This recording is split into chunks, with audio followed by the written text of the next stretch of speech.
There are some American institutions that we always rely on to stay open. The government, schools, hospitals. Actually, Lexi, the government's been shut down.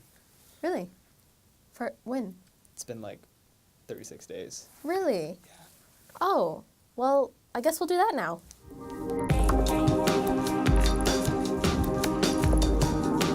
So apparently there's this government shutdown. But what does that even mean? Excellent question. The government shuts down when the House of Representatives, the Senate, or the President can't agree on the budget before the old funding runs out. Every year, the federal government passes a series of bills. Each bill decides the budget for a sector of the government. Congress makes the bills, and the President signs them into law.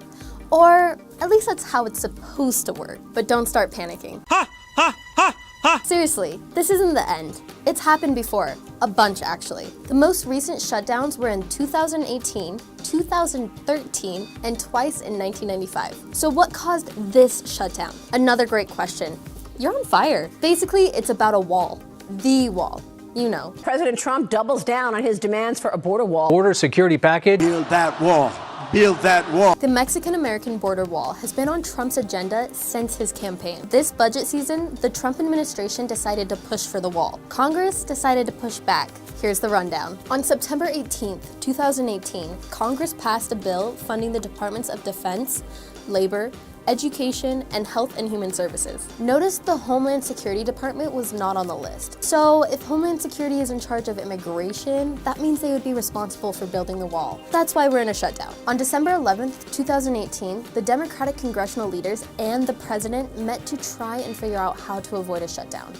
Trump asked that the budget include $5.7 billion for the wall, but Congress wasn't about it. Excuse me, miss. No, I'm not having it. Excuse me, miss. No, I'm not having it. On December 22nd, 2018, there was no compromise reached, and the parts of the government that hadn't secured funding were shut down. Neither side is budging, and the Democrats say the wall is ineffective and wasteful. However, the Trump administration says that the wall is completely essential. Yeah, it's kind of a mess. This shutdown is now the longest government shutdown in US history. This isn't good. The federal government does a lot, like provide jobs, or at least it did. Over 380,000 non-critical federal government workers were sent home without pay. The Trump administration called back 50,000 to work without pay. 420,000 critical employees have been going to work without pay since the government first shut down. That's 800,000 people without a paycheck.